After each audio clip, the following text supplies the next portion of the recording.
Welcome to Zee Telugu News. నేను శ్రీనివాస్. ఇక details చూస్తే జనసేన అధినేత పవన్ కళ్యాణ్ పై మండిపడ్డారు ముద్రగడ పద్మనాభం. బ్లేడ్ బ్యాచ్ కు భయపడే పవన్ కళ్యాణ్ కు రాజకీయాలు ఎందుకని ఎద్దేవా చేశారు. తామంతా ప్రజల్లో స్వేచ్ఛగా తిరుగుతుంటే పవన్ కళ్యాణ్ మాత్రం పిరికితనంతో బౌన్సర్లను ఏర్పాటు చేసుకున్నారని విమర్శించారు. చంద్రబాబు ఒక్క పథకం ద్వారా కూడా పేదలకు అన్నం పెట్టలేదన్నారు ముద్రగడ. బౌన్సర్లు పెట్టుకున్నారు సార్. ఒక బౌన్సర్కి 50,000 రూపాయలు జీతాలు సార్. అయ్యా 3 షిఫ్ట్ సార్, 8 hours షిఫ్ట్. అయ్యా వారి మీద ఏక వాలకూడదు, అయ్యా మట్టి పడకూడదు, ఓ మనిషి ముట్టుకోకూడదు, ఓ మనిషి సెకండ్ ఇవ్వకూడదు. ఇవి అన్నీ ఆపుకోవడం కోసం వారు పెట్టుకొని ఏదో బ్లేడ్ బ్యాచ్ ఏంటండి, మేమందరం ఫ్రీగా తిరుగుతున్నామే, అది అతిథులేం కాదే. ఎందుకు పిరికి మందు చేతకెంతనమండి ఇది. బ్లేడ్ బ్యాచ్ వచ్చేస్తుందా? దానికోసం బ్యాచ్ ఎందుకంటే బ్లేడ్ బ్యాచ్ వచ్చేసినప్పుడు ఈ రాజకీయాలు రావడం మానేయండి. ఎందుకు రాజకీయాలు రావడం? ప్రజలు ముట్టుకోకూడదు, అంటుకోకూడదు, వారు మాట్లాడే మాటలో వీరికి తుప్పలు కూడా పడకూడదు. వీరికి సెకండ్ ఇవ్వడం కూడా ఇష్టపడిన మనుషులు ఈ రాజకీయాలకు వచ్చేసేసి బ్లేడ్ బ్యాచ్ వచ్చేస్తుందా? స్కూలు పిల్లలతో కలిసి సరదాగా ఫ్రూట్ జ్యూస్ తాగారు మాజీ మంత్రి కేటీఆర్. రాజన్న సిరిసిల్ల జిల్లాలో పర్యటించారు కేటీఆర్. సిరిసిల్లపట్నం ఓల్డ్ బస్టాండ్లో స్కూలు విద్యార్థులతో ముచ్చటించారు. ఎండలు బాగా ఉండడంతో జ్యూస్ తాగుతూ మాట్లాడుకుందాం రండి అంటూ కంచెల రవిగౌడ్ నిర్వహిస్తున్న జ్యూస్ సెంటర్లోకి వెళ్లారు. సమ్మర్లో జాగ్రత్తగా ఉండాలని పిల్లలకు సూచించారు కేటీఆర్. కరీంనగర్ ఎంపీ అభ్యర్థి వినోద్ కుమార్ కూడా కేటీఆర్తో పాటు ఉన్నారు.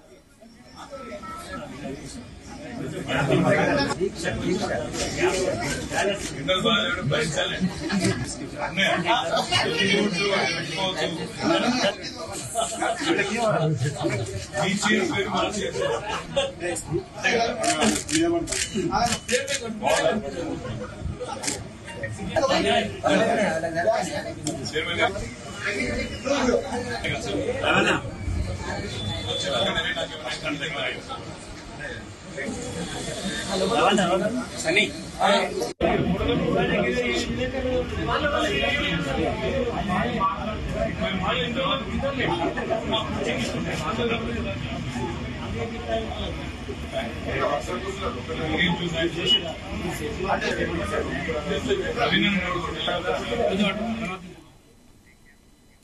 ఏపీలో జూన్ 4 తర్వాత మళ్లీ వైసీపీ ప్రభుత్వమే వస్తుందన్నారు ఏపీ సీఎం జగన్. వైసీపీ ప్రభుత్వం వచ్చాక మొదటి సంతకం వాలంటీర్ వ్యవస్థపైనే పెడతామన్నారు.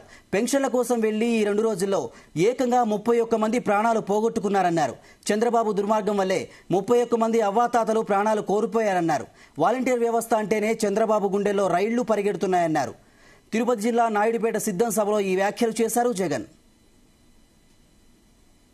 ఈ మధ్య కాలంలోనే ఏకంగా 31 మంది అవ్వాతాతలు పెన్షన్లు అందుకునే పరిస్థితిలో అందుకోలేక, నడచలేక, అవస్థ పడలేక ఏకంగా 31 మంది ప్రాణాలు విడిచిన పరిస్థితులు కేవలం ఈ 2 రోజుల్లో.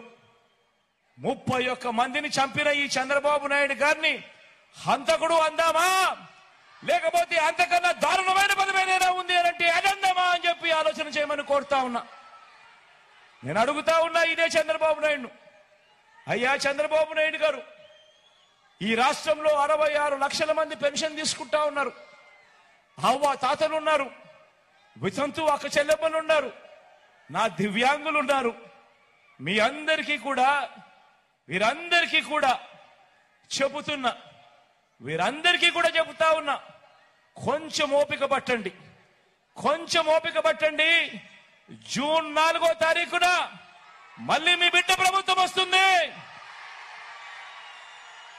మళ్ళీ మీ బిడ్డ ప్రభుత్వం వస్తుంది. నా మొట్టమొదటి సంతకం మళ్ళీ వాలంటీర్ల వ్యవస్థ తీసుకొచ్చి ప్రతి ఇంటికి కూడా మళ్ళీ సేవలు అందించే కార్యక్రమం నా మొట్టమొదటి సంతకం చేస్తాను అని చెప్పి ఈ సందర్భంగా తెలియదు. జగన్ విధ్వంస పాలకుడిగా రాష్ట్రాన్ని సర్వనాశనం చేశారని, ప్రజల భవిష్యత్తును అంధకారంలోకి నెట్టారని మండిపడ్డారు టీడీపీ అధినేత చంద్రబాబు. తూర్పుగోదావరి జిల్లా కొవ్వూరులో నిర్వహించిన ప్రజాగళం సభలో ఆయన పాల్గొని ప్రసంగించారు. వైసీపీ డీఎన్ఏలోనే శవరాజకీయం ఉందన్నారు. తండ్రి లేరు, బాబాయిని చంపారు అంటూ జగన్ ఓట్లు అడిగారన్నారు. హత్యలు, శవరాజకీయాలు చేసేవారు ప్రజలకు కావాలా అని ప్రశ్నించారు చంద్రబాబు. 2019కి ఆ వ్యత్యాసాన్ని 27% తగ్గించా, అంటే 8% తగ్గింది. ఈ రోజు మీరు చూస్తే 2024కి మనకు తెలంగాణకు వ్యత్యాసం 45% అయ్యింది, అంటే 18% పెరిగిపోయింది. రేపు ఇంకొకసారి జగన్మోహన్ రెడ్డి వస్తే తెలంగాణ మనకు అందుబాటులో ఉన్న, మీరు కూడా అక్కడికి పోయి పాసి పనులు చేసుకోవాలి తమ్ముళ్ళు. ఇక్కడ ఎలాంటి ఉపాధి ఉండదు. అవునా కాదా? నిజమైతే చంద్రబాబు ఎత్తండి. దీనికి మీరు సిద్ధంగా ఉన్నారా? సిద్ధంగా ఉన్నారా అని మిమ్మల్ని అడుగుతున్నా. జగన్మోహన్ రెడ్డి పోవాలన్నా లేదా అని మిమ్మల్ని అడుగుతున్నా. పోతేనే భవిష్యత్ అవునా కాదా అని మిమ్మల్ని అడుగుతున్నా. సిద్ధమా అని మిమ్మల్ని అడుగుతున్నా. ఇంటికి పంపిస్తారా అని మిమ్మల్ని అడుగుతున్నా. అందుకే నేను ఆలోచించి, ఒక్కొక్కసారి విమర్శతోనే సరిపోదు, మీకేం చేస్తానో కూడా నేను చెప్పాల్సిన బాధ్యత నా పైన ఉంది. అందుకే నేను వచ్చా. సంపద సృష్టి ఉండమా సంపద సృష్టించడం తెలిసిన వ్యక్తి నేను. మాటలతో సంపద రాదు, అభివృద్ధితో సంపద వస్తుంది. ఒక రోడ్డు వేస్తాం, ఒక ఇండస్ట్రీ వస్తుంది, ఒక కాలేజ్ వస్తుంది, ఒక అభివృద్ధి జరుగుతుంది. ఆటోమేటిక్ గా భూమి విలువలు పెరుగుతాయి, మీ యొక్క తలసరి ఆదాయం పెరుగుతుంది, కొనుగోలు శక్తి పెరుగుతుంది. తద్వారా అనేక లాభాలు వస్తాయి. దీనివల్ల ప్రభుత్వానికి పన్నులు వస్తాయి. ఇది కాదు, అప్పులు చేసి సంక్షేమం ఇవ్వడం శాశ్వతం కాదు. మీరు ఒక విషయం గుర్తుపెట్టుకోండి, ఒక ట్యాంక్ ఉంటుంది. 2019కి ఆ వ్యత్యాసాన్ని 27% తగ్గించా. చంద్రబాబు నాయుడిని కాపాడేందుకు బీజేపీ నాయకులు పురంధరేశ్వరి ఎప్పుడూ ముందుంటారన్నారు మాజీ మంత్రి పేర్ని నాని.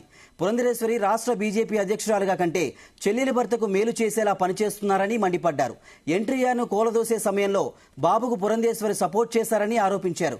బాబు కోసం పురంధరేశ్వరి భారతీయ జనతా పార్టీని బాబు జనతా పార్టీగా మార్చేశారని విమర్శించారు. బీజేపీ నుంచి పోటీ చేస్తున్న వారంతా టీడీపీ నేతలే అన్నారు పేర్ని నాని. బాబు జనతా పార్టీగా మార్చేసినటువంటి వైనాన్ని మనందరం కూడా చూస్తున్నాం మన కళ్ళతో. ఈ పురంధేశ్వరి అనేటువంటి చంద్రబాబు నాయుడు వదిన గారు నాడు ఎన్టీ రామారావు గారిని కుట్రతో కూలదోయటానికి తండ్రి ముందు సెకండ్గా నాడు చంద్రబాబు నాయుడికి ఈ వదినమ్మ ఉపయోగపడితే, నేడు పెత్తందారుల పక్షాన మరిది చంద్రబాబు నాయుడు గారి కోసం ఈ వదిన మరొకసారి ఇంత అంటే ఏది రాయొచ్చు, ఏది రాయకూడదు, ఇది తప్ప ఒప్ప, ఇది విచక్షణ, ఇది సంస్కారమా అనేటువంటి అన్ని కూడా మర్చిపోయి మరొకసారి పేదల పక్షపాతి జగన్మోహన్ రెడ్డి గారి మీద యుద్ధంలో కూడా మళ్లీ సెకండ్ అవతారం అనేటువంటి వైనాన్ని వాళ్ళ మనం చూస్తున్నాం. ఈ వదిన గారు ఎప్పుడు కూడా చంద్రబాబుని కాపాడటానికి మాత్రం ముందుంటున్నావిడ. ఎప్పుడు కూడా నిరంతరం రామోజీరావు చట్ట వ్యతిరేక ఆర్థిక లావాదేవీలపై చర్యలు చేపట్టినటువంటి సాగు, తాగునీటి సమస్యను పరిష్కరించడంలో ప్రభుత్వం పూర్తిగా విఫలమైందన్నారు మాజీ మంత్రి జగదీష్ రెడ్డి. నాగార్జున సాగర్ నందికొండలో కోతులు చనిపోయిన డ్రింకింగ్ వాటర్ ట్యాంకును ఆయన పరిశీలించారు. వాటర్ తాగిన వారందరికీ ఆరోగ్య పరీక్షలు నిర్వహించారన్నారు. ఘటనా స్థలాన్ని స్థానిక ఎమ్మెల్యే జైవీర్ రెడ్డి, అదనపు కలెక్టర్ పరిశీలించారు. మళ్లీ ఇలాంటి ఘటనలు పునరావృతం కాకుండా చూడాలని ఎన్ఎస్పీ అధికారులను ఆదేశించారు. తీసి ఒక ఆకులు వేసిన తర్వాత నిన్న 3వ తారీఖు కదా, నిన్న సాయంత్రం వచ్చి చూస్తే 30-40 ఉన్నాయి ఉబ్బి. అది పరిస్థితి. ఇప్పుడే తీసింది సార్. అది వచ్చి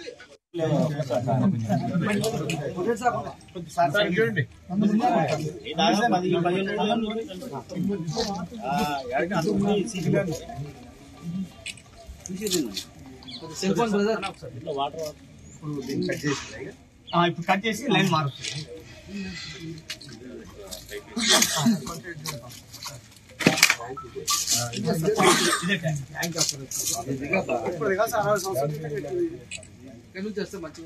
అనుకో ఇబ్బందిగా నీళ్ళు పడిపోయి అనుకో నీళ్ళు ఇబ్బందిగా రావచ్చు.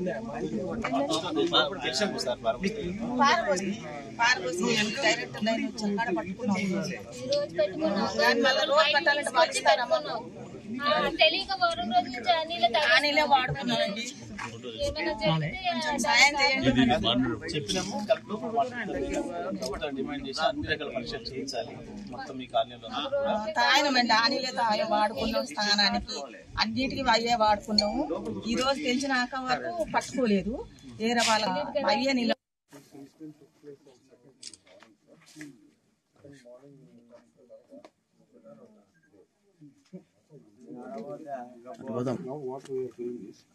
Ministry of Supply, direct pipeline. Okay.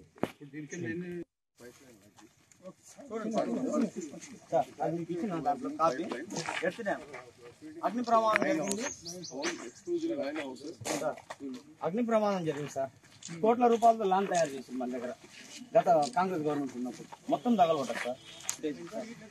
మేము ఎన్నిసార్లు అడిగితే అధికారులు నిర్లక్ష్య వైఖరి సార్. 30 క్యాప్ వేసి ఉండాలి. అది క్యాప్ ఓపెన్ ఉండడం వల్ల అన్ని చూస్తున్నాయి.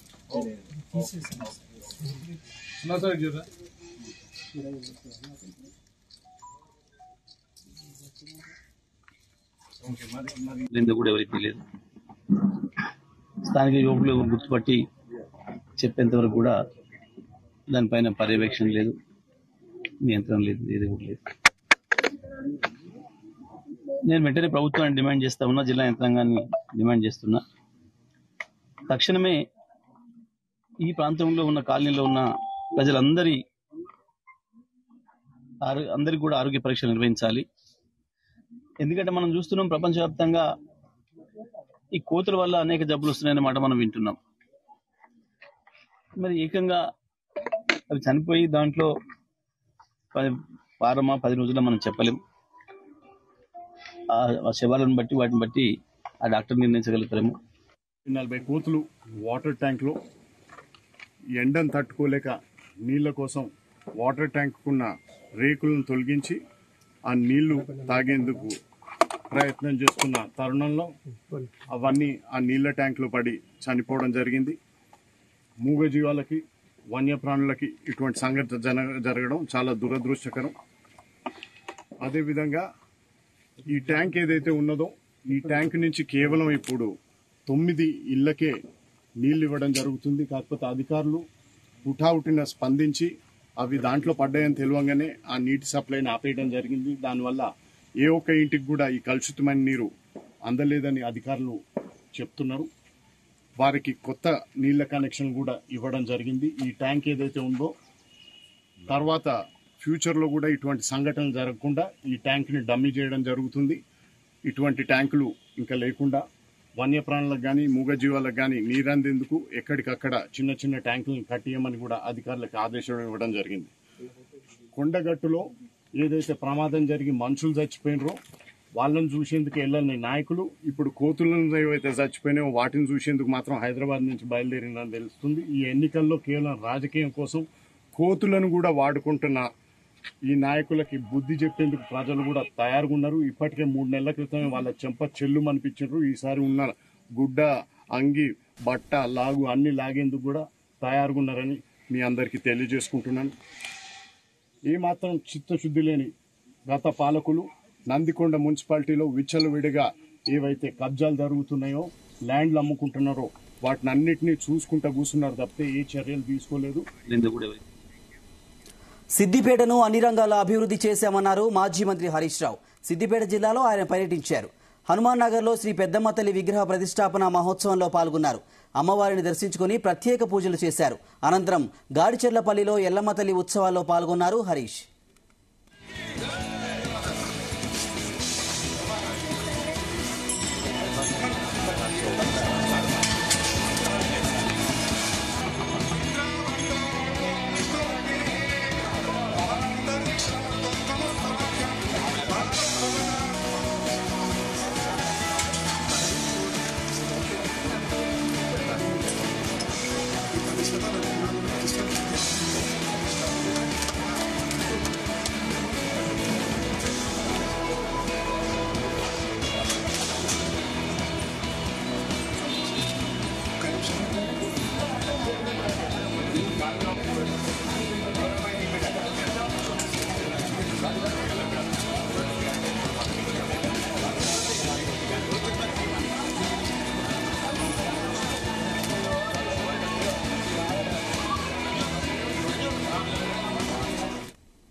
ఫోన్ ట్యాపింగ్ పై సంచలన వ్యాఖ్యలు చేశారు కేంద్ర మంత్రి కిషన్ రెడ్డి. మాజీ సీఎం కేసీఆర్ అనుమతి లేదే ట్యాపింగ్ అసాధ్యమన్నారు. ప్రజాస్వామ్యాన్ని కించపరిచేలా బీఆర్ఎస్ ప్రభుత్వం వ్యవహరించిందని మండిపడ్డారు. దుబ్బాక మునగోడు ఉప ఎన్నికల్లోనూ ఫోన్ ట్యాపింగ్ కు పాల్పడ్డారన్నారు. 2 ఉప ఎన్నికల్లో బీజేపీ నేతల ఫోన్లే టార్గెట్ గా ట్యాప్ చేశారని ఆరోపించారు. ఇందులో కేసీఆర్ ఆయన కుటుంబ సభ్యుల ప్రమేయం ఉందని వార్తలు వినిపిస్తున్నాయని, దోషులు ఎవరైనా కఠినంగా శిక్షించాలని డిమాండ్ చేశారు. ఎలక్షన్ కమిషన్ నియమావళికి విరుద్ధంగా ఎలక్షన్ కమిషన్ యొక్క ఆదేశాలను ఉల్లంఘిస్తూ వైలేట్ చేస్తూ ఆ రోజు బీఆర్ఎస్ ప్రభుత్వం వివరించింది. ముఖ్యంగా ప్రతిపక్ష పార్టీలకు సంబంధించినటువంటి ఫోన్లను ఇష్టారాజ్యంగా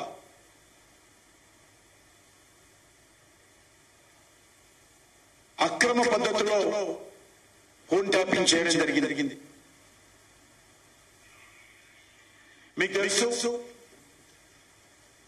2020 అక్టోబర్ లో జరిగినటువంటి దుబ్బాక ఉప ఎన్నికల్లో, తర్వాత హుజూరాబాద్ లో జరిగినటువంటి ఉప ఎన్నికల్లో మా పార్టీ అభ్యర్థుల ఫోన్లు, మునుగోడులో జరిగినటువంటి ఉప ఎన్నికల్లో కూడా మా పార్టీ నాయకుల ఫోన్లు ట్యాప్ చేసినట్టు ఈరోజు పోలీసులు నివేదికలో తెలుస్తా ఉంది. అంతేకాకుండా పెద్ద పెద్ద పారిశ్రామికవేత్తల ఫోన్లు, అనేక రకాల వ్యాపారస్తుల ఫోన్లు, సమాజంలో ప్రముఖ వ్యక్తుల ఫోన్లు, రాజకీయాలకు సంబంధం లేకున్నా కూడా ఈ యొక్క ఫోన్లను ట్యాప్ చేయడం జరిగింది. బద్వేల్ కాంగ్రెస్ మాజీ ఎమ్మెల్యే కమలమ్మ కంటతడి పెట్టారు. తనకు బద్వేల్ నియోజకవర్గం టికెట్ రాకపోవడానికి రాజకీయ కుట్ర జరిగిందన్నారు. 2009 నుంచి కాంగ్రెస్ పార్టీని నమ్ముకుని ఉన్నానని, ఎన్నో పార్టీలు మారి కొత్తగా వచ్చిన వారికి టికెట్ ఇవ్వడం బాధాకరమన్నారు. తాను చేసిన తప్పేంటో చెప్పాలని ఆవేదన వ్యక్తం చేశారు. రాష్ట్ర ప్రభుత్వం తన అభ్యర్థిత్వాన్ని మరొకసారి పునరాలోచించి కాంగ్రెస్ పార్టీ టికెట్ను తనకు కేటాయించాలని నిర్ణయించారు కమలమ్మ.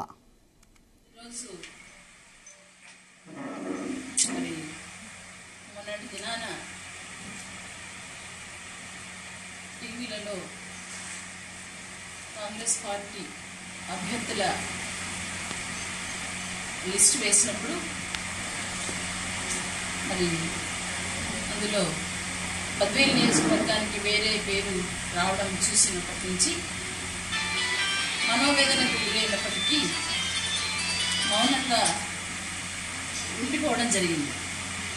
అయితే నియోజకవర్గం నుంచే కాకుండా రాష్ట్ర స్థాయి కానీ జిల్లాల స్థాయి వారిగా కానీ కేవలము కాంగ్రెస్ పార్టీ వారే కాకుండా ఇతర పార్టీలు వారి నాయకులు వీరందరూ కూడా ఏమిటి ఈ అన్యాయమని ప్రశ్నించడమే కాకుండా మన నియోజకవర్గంలో ఉన్నటువంటి కార్యకర్తలు, నాయకులు అందరూ కూడా ఎంతో వేదనకు గురైనటువంటి సందర్భం. అందుచేత కార్యకర్తలను, నాయకులను ఆ మనోవేదనకు గురి చేయకుండా ఉండడం కోసం నేను ఉన్నాను అని భరోసా ఇవ్వడం కోసమే ఈ పార్టీ ఈ ప్రెస్ మీట్ పెట్టడం జరుగుతుంది. అనేక సందర్భాలలో నేను మీడియా ముందుకు వచ్చినప్పుడు నా ప్రస్థానం కూడా చెప్తూ వచ్చాను. 2009లో నేను ప్రిన్సిపాల్గా కాలేజ్. హైదరాబాద్లో నీటి ఎద్దడి తీవ్రతరమవుతోంది. ఈ క్రమంలోనే జోరుగా నీటి వ్యాపారం సాగుతోంది. కాగా అల్లాపూర్ డివిజన్లోని సున్నం చెరువు FTLలో బోర్లు వేసి నీటిని తోడేస్తున్నారు కొందరు స్వార్థపరులు. స్థానికుల ఫిర్యాదుతో కుక్కడపల్లి ఎమ్మెల్యే మాధవరం కృష్ణారావు స్పందించారు. అక్రమంగా బోర్లు వేసి ట్యాంకర్లతో నీటిని తోడేస్తున్న వారిపై ఆగ్రహం వ్యక్తం చేశారు. అధికారులను పిలిపించి వెంటనే వాటిని సీజ్ చేయాలని ఆదేశించారు. గతంలో ఎన్నిసార్లు ఫిర్యాదు చేసినా పట్టించుకోలేదని స్థానికులు ఆగ్రహం వ్యక్తం చేశారు.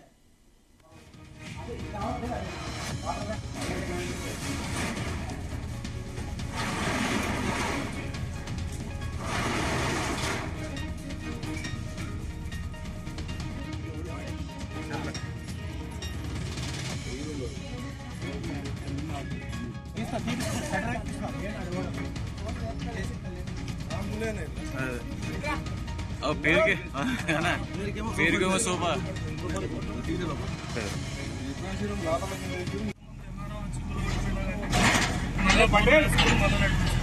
ఇదే ఎమ్మెల్యే బాబు సార్ వచ్చి మనం దగ్గర నుండి మొత్తం అన్ని పిలవట్టించాడు.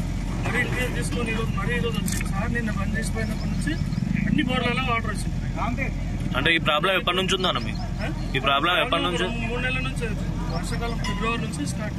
అంటే ట్యాంకర్లు ఇక్కడ లెక్కలేవు అసలు. అక్కడ ఉన్నాయి దాదాపు 100 ట్యాంకర్లు వెళ్తాయి. ఒక హాఫ్ కిలోమీటర్ ఉంటుంది లైన్ మొత్తం అక్కడ తీసుకెళ్ళి బిజినెస్ చేస్తారు. మాకు చాలా ఇబ్బంది అయిపోయినాయి. నిన్న బంద్ చేసిపోయింది సార్. బంద్ చేసిపోయినప్పటి నుంచి అన్ని బోర్లలో వాటర్ ఉంది. సార్ ఎమ్మెల్యే గారు సార్ స్పందించింది సార్. ఎమ్మెల్యే సార్ చేసి రెవెన్యూ వాళ్ళు వచ్చి ఇంతకుముందు సార్ కంప్లైంట్ చేస్తే పంపించిండు. అన్ని గులగొట్టిపోయారు MRO. అయినా కానీ మళ్ళీ ధైర్యంగా చేశారు. ఎవరు ధైర్యం చేస్తారో తెలియదు. మళ్ళీ సార్ నిన్నటి నుంచి మాకు చాలా హెల్ప్ అయింది. నిన్న వచ్చినప్పటి నుంచి బోర్లన్నీ ఓపెన్ అయినాయి. మళ్ళీ ఈరోజు ఇంట్రెస్ట్ తీసుకుని మళ్ళీ వచ్చింది సార్. వచ్చానికి మళ్ళీ అన్ని గంటలు అందరికి వచ్చినాయి వాటర్. మొన్న సరే బిగించినాడు అడిగితే మా ఇష్టం బిగిస్తాము, ఎవరికైనా చెప్పండి మేము సార్ దగ్గరికి వెళ్ళాము. సార్ దగ్గర మొన్న వెళ్ళాము, నిన్న వచ్చినారు సార్. ఇప్పుడు వాటర్ వస్తున్నాయి సార్. ఒక్క ఇంట్లో 4 బోర్లు. ఎలక్ట్రికల్ డిపార్ట్మెంట్ అయితే మరి అటువంటి దుర్మార్గం అంటే ఒక రూమ్ లేకుండా మీటర్ వేయడం, మీటర్ ఇచ్చి బోర్కు కనెక్షన్ వేయడం, దాని డాక్యుమెంట్స్ చక్కగా చూడకపోవడం. నిన్న DRAID మాట్లాడితే అసలు 2 నెలలు మేము మీటర్ లేకుండా అంటున్నాం. ఇక్కడ చూస్తేనేమో నిన్నాక మొన్న దానికి బోర్ లేదు. బోర్ అది చూసుకుందామంటే బోర్లలో ఒక ఇంట్లో 4 బోర్లు 5 బోర్లు వేసి కట్ట దోగి కట్ట కిందకి చూసి మీరు ఏ రకంగా పైప్లైన్ చేసుకుంటారు. మరి అధికారులు మరి ఏం చేస్తున్నారు అన్నటువంటిది కూడా ఒకసారి ఆలోచన చేసుకున్నాను.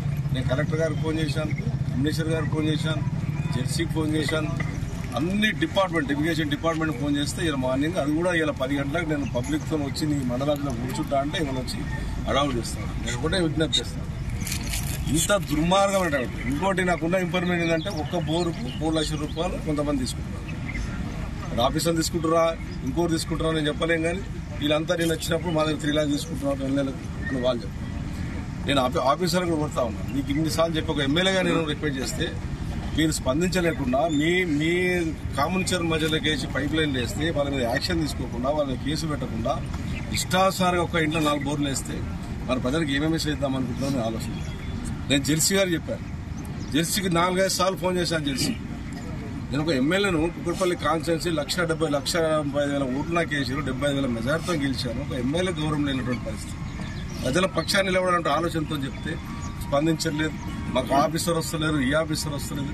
ఈ చర్యలను చూసేది ఎవరు? Irrigation department MRO. దానికి పర్మిషన్ ఇచ్చేది ఇప్పుడు దీనికి పర్మిషన్ లేదు. ఎవరు ఇవ్వాలి? మున్సిపాలిటీ వాళ్ళు పర్మిషన్ లేదు. దానికి పర్మిషన్ ఇవ్వకుండా ఎట్లా వచ్చింది? మా పేరు ఎట్లా వచ్చింది? ఇక్కడ ఒక డాక్టర్ పర్మిషన్ లేకుండా ఇవ్వడం, గరీబుడు చిన్న ఇల్లు కట్టుకుంటారేమో మన ఇంటిని పడడం, గురగొట్టడం, అల్లా కొలం చేయడం. ఇంత దౌర్జన్యంగా హైదరాబాద్ నగరంలో ఈడ సున్నం చెల్ల కనీసం 100 బోర్లు దాకా, ఈడ కూడా 200 బోర్లు దాకా ఉన్నాయి. ఇంచాల విడిగా ఈ రకంగా అమ్ముతా ఉంటాయి. అధికారులు పట్టించుకోకపోవడం అనేది బాధాకరం. నేను అధికారులకు హెచ్చరిస్తాను, మీ ప్రవర్తన మార్చుకోండి. ఈ రాజకీయాలు పోకండి. ప్రజల పక్షాన్ని నిలవండి, ప్రజలకు సేవ చేయండి. మీరు గిట మళ్ళొక్కసారి ఇటు బోర్లు నడిచినాయంటే ఖచ్చితంగా జెర్సీ మీద, ఖచ్చితంగా ఎంఆర్ఓ మీద, ఖచ్చితంగా ఆఫీసర్ కన్సల్ట్ ఇరిగేషన్ డిపార్ట్మెంట్ మీద నేను ఖచ్చితంగా కలెక్టర్ ఆఫీస్ కూడా ధర్నా చేస్తాను. మళ్ళీ ఒకసారి ఇటు జరిగినాయంటే ఇప్పటికే నీళ్లు లేక అల్లాడిపోతా ఉన్నారు జనాలు. మీరు చేయడం పుణ్యం వల్ల ఇప్పుడు చెప్తా ఉన్నారు వాళ్ళే, నిన్న వచ్చి బంద్ చేసిపోతే ఇలా 10 ఇంటికి నీళ్ళు వచ్చినాయి. నిన్న 4 గంటలు బంద్ చేస్తే 10 ఇంట్లో నీళ్ళు వచ్చినాయి. ఆ రకంగామైనటువంటి దుర్మార్గం చేసి ఇంత కట్ట ఇది కట్ట కిందకే తిరుగుతున్నారంటే మరి అధికారుల మీద ఏం యాక్షన్ తీసుకోవాలో కలెక్టర్ ఆలోచన చేసుకోవాలి, మున్సిపల్ కమిషనర్ తీసుకోవాలి. నేను జెర్సీ చెప్తా ఉన్నాను, ఆఫీసులో కూర్చోవడం కాదు, చూడండి తిరుగుమని చెప్తా ఉన్నాను. నాకు ఎమ్మెల్యే ఇంకొకసారి నేను చెప్పించుకునే ప్రయత్నం చేయకండి. ప్రజలను తీసుకొచ్చి ఖచ్చితంగా నేను తరణ చేసే ప్రయత్నం చేసి. తిరుమలలో శ్రీవారి మెట్లోత్సవం వైభవంగా నిర్వహించారు. విశేష సంఖ్యలో భక్తులు హాజరై మెట్లకు ప్రత్యేక పూజలు నిర్వహించారు. అన్నమయ్య 521వ వర్ధంతి పురస్కరించుకొని టీటీడీ అన్నమాచార్య ప్రాజెక్టు ఆధ్వర్యంలో అలిపిరి పాదాల మండపం వద్ద మెట్లోత్సవం కన్నుల పండుగగా నిర్వహించారు. ధర్మ మార్గంలో నడుస్తూ జీవితంలో ఒక్కో మెట్టు ఎక్కుతూ భగవంతుణ్ణి చేరుకోవడమే మెట్లోత్సవం అంతరార్థం అన్నారు అన్నమాచార్య ప్రాజెక్టు డైరెక్టర్ డాక్టర్ అఖిల విభీషణ శర్మ. వివిధ ప్రాంతాల నుంచి పెద్ద సంఖ్యలో విచ్చేసిన భజన మండల సభ్యులు సాంప్రదాయ భజనలు చేసుకుంటూ సప్తగిరులను అధిరోహించారు.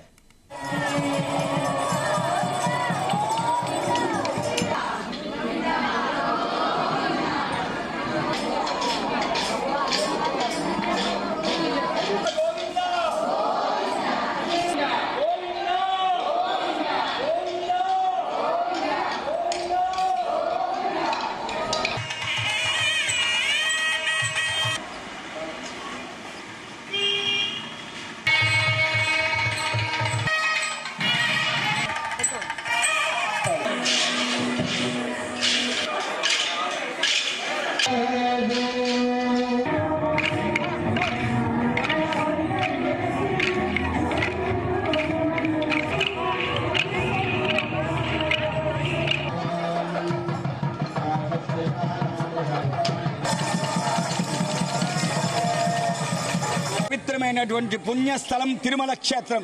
అటువంటి దివ్య మంగళ స్వరూపాన్ని సేవించినటువంటి తొలి తెలుగు వాగ్గేయకారుడు పదకవిత పితామహుడు తాళ్లపాక అన్నమాచార్యులే 521వ వర్ధంతి మహోత్సవంలో మొట్టమొదటిగా తిరుమల క్షేత్రంలో పాదాలు పెట్టి స్వామివారి నామ సంకీర్తనలో కీర్తించినటువంటి వ్యక్తి అన్నమాచార్యుడు. రేపు ఉదయం అన్నమాచార్య వర్ధంతి మహోత్సవాన్ని తిరుపతి దేవస్థానం వాళ్ళు సమకూర్చుకొని ఈ రోజు పాదాల మండపంలో మెట్ల పూజ కార్యక్రమాన్ని నిర్వహించినారు. ఆ కార్యక్రమాల దిశగా ఈరోజు అన్నమాచార్య ప్రాజెక్టు సంస్థానం వారు, అధికారులు, గోవిందరాజ స్వామి ఏయువ గారు, అన్నమాచార్య వంశస్థులు, అదేవిధంగా కళాకారులు అందరూ ఈ మెట్లోత్సవంలో పాల్గొని ఆ మెట్ల పూజను పరిపూర్ణంగా సమాప్తి చేసి గోవింద నామస్మరణతో అందరూ ఏడుకొండల వారిని స్మరణ చేసుకుంటూ కొండ మెట్లు ఎక్కుతున్నారు. వారి ఊర్లో వాళ్ళందరికీ ప్రతి ఒక్కరికి పేరున భగవంతుడి అనుగ్రహం, అన్నమాచార్య కృపాకటాక్షాలు కలగాలని మనస్ఫూర్తిగా వేడుకుంటున్నారు. ఈ మెట్లోత్సవం పూజ అన్నమాచార్యులు మొట్టమొదటిగా ప్రారంభించి ఇక్కడ ప్రతి మెట్టికి ఒక్కొక్క టెంకాయ కొట్టుకుంటూ తిరుమల స్వామి వారికి చేయడానికి ఆనాటి శాసనంలో ఉన్నాయి. అదేవిధంగా ఇక్కడ 7 మెట్లకి మేము పూజ చేసి ఒక్కొక్క దానికి ఒక్కొక్క టెంకాయ కొట్టి పసుపు కుంకుమలు అర్చన చేసి సమర్పణ చేసి ఈ రోజు స్వామి నామ సంకీర్తనతో అందరూ గోవింద నామ సంకీర్తనలో తిరుమలకు వెళ్లి స్వామివారిని కైంకర్యం ఆరాధన రేపు జరిగేటువంటి అన్నమాచార్య వర్ధంతి నారాయణగిరి మహోత్సవంలో స్వామివారు శ్రీదేవి భూదేవి సమేత అక్షామూర్తి గారు వేంచేపు జరిగి అక్కడ సంకీర్తన గోష్ఠి గానము జరుగుతుంది. 7 మంది భక్త బృంద కోలాటాలు భక్త బృందాలందరూ అక్కడ చేరుకొని స్వామివారి సప్తగిరి సంకీర్తనలో పాల్గొని స్వామి అనుగ్రహం పొందాలని కోరుకుంటున్నా. నమో వెంకటేశాయ సద్గురు అన్నమాచార్య. తిరుమల శ్రీవారిని హీరోయిన్ రుక్సానా ధీలోన్ దర్శించుకున్నారు. నైవేద్య విరామ సమయంలో శ్రీవారిని దర్శించుకుని మొక్కులు తీర్చుకున్నారు. రుక్సానాకి ఆలయ అధికారులు స్వాగతం పలికి దర్శన ఏర్పాట్లు చేశారు. దర్శనానంతరం రంగనాయకుల మండపంలో వేదార్చకులు వేద ఆశీర్వచనం చేసి స్వామివారి తీర్థ ప్రసాదాలు అందజేశారు.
చాలా సంతోషంగా ఫీల్ అవుతుంది. బాలాజీకి దర్శన్ తర్వాత చాలా ప్రేమ ఉంది యాక్చువల్లీ. ఇప్పుడు యూనో నా ఫ్యాన్స్ కోసం యాక్చువల్లీ చాలా గ్రాటిట్యూడ్, చాలా హంబుల్ ఫీల్ అవుతుంది. ఇక వచ్చేదానికి చాలా బ్లిస్ఫుల్ ఫీలింగ్ ఉంది. And every time I just feel like coming more and more. And ఇప్పుడు తిరుపతి బాలాజీకి బ్లెస్సింగ్స్ యాక్చువల్లీ ఫుల్ లైఫ్కి నాకు కావాలి. సో ఆల్సో నేను ఎంకరేజ్ చేస్తున్నాను మీ ఆల్సో మీ ఫ్యామిలీతో ఇప్పుడు వచ్చి అండ్ యూనో ఫ్యామిలీతో బ్లెస్సింగ్స్ చేసి చాలా పవర్ఫుల్ ఉంది, చాలా యూనో బ్యూటిఫుల్గా ఉంది. And that's it. గోవింద ఇప్పుడు ఆల్రెడీ కిరణ్ అబావరన్ సారేగామా ప్రెజెంట్ చేస్తున్నాను. దిల్రుబా టైటిల్ ఫిల్మ్ ఉంది. ఇప్పుడు I think next month announce చేస్తున్నాను. May June I think release అవుతుంది. సో ఇది నెక్స్ట్ మంత్. చాలా సంతోషంగా ఫీల్ అవుతుంది. బాలాజీకి దర్శన్ తర్వాత చాలా ప్రేమ. మాజీ ఎమ్మెల్యే బీజేపీ నేత కోన శ్రీశైలం గౌడ్తో కాంగ్రెస్ నేతలు భేటీ అయ్యారు. కుత్బుల్లాపూర్లోని కోన శ్రీశైలం గౌడ్ నివాసానికి వెళ్లారు. మైనంపల్లి హనుమంతరావు, పట్నం మహేందర్ రెడ్డి, కొలను హనుమంత్ రెడ్డి, భూపత్ రెడ్డి కోన శ్రీశైలం గౌడ్ను కాంగ్రెస్లోకి రావాలని ఆహ్వానించారు. పీసీసీ అధ్యక్షుడు సీఎం రేవంత్ రెడ్డి ఆదేశాల మేరకు పార్టీలోకి ఆహ్వానించారు నేతలు. కోన శ్రీశైలం గౌడ్ రేపు కాంగ్రెస్లో చేరే అవకాశం ఉంది.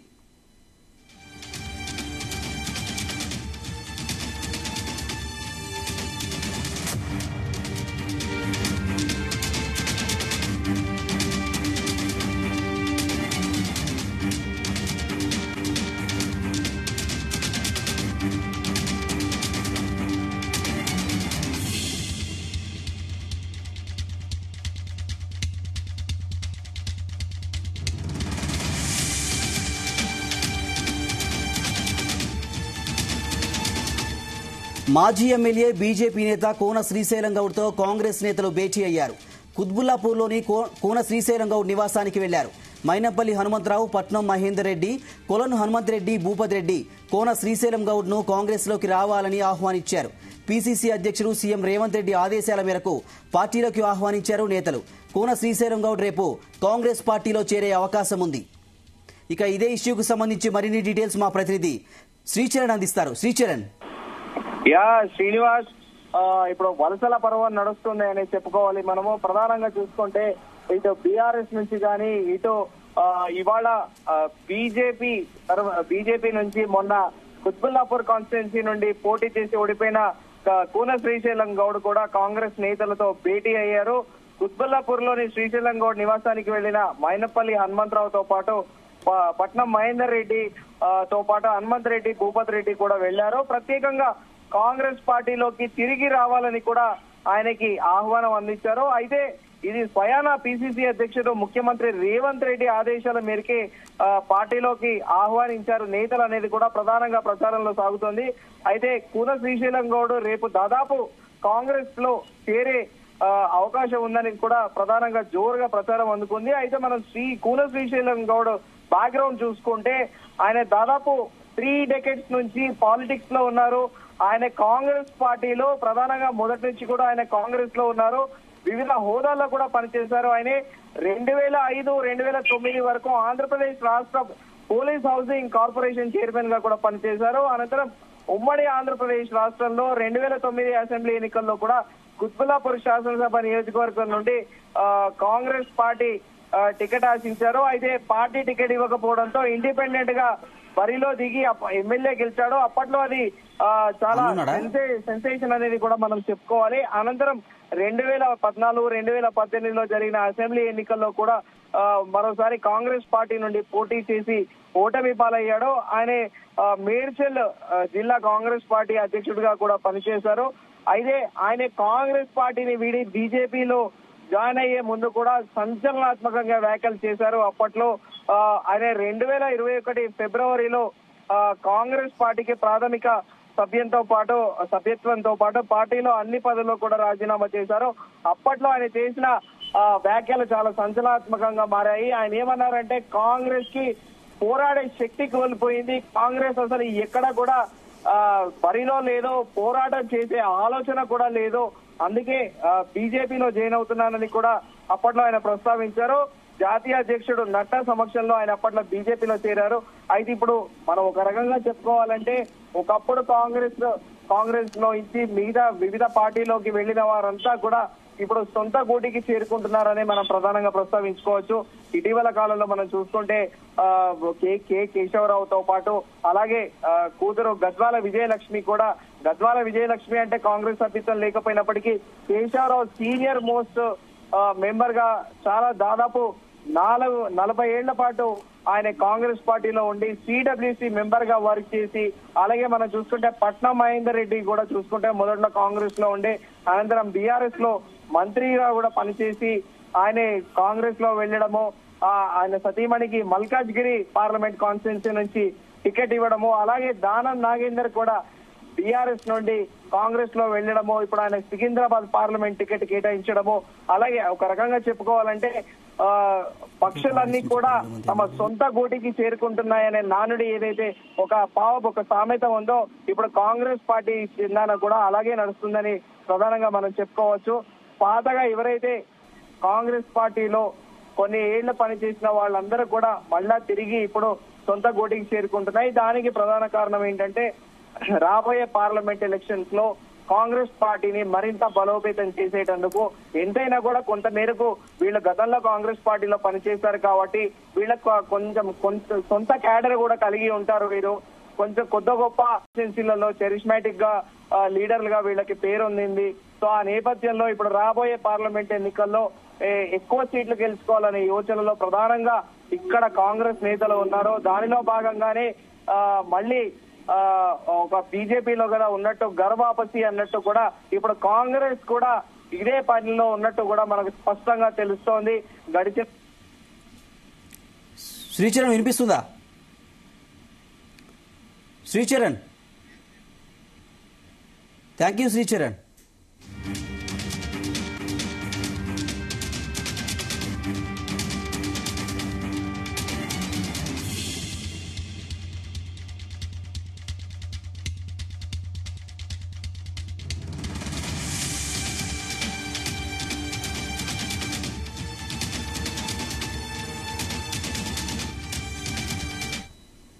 ఇవి bulletin updates. Keep watching Zee Telugu news.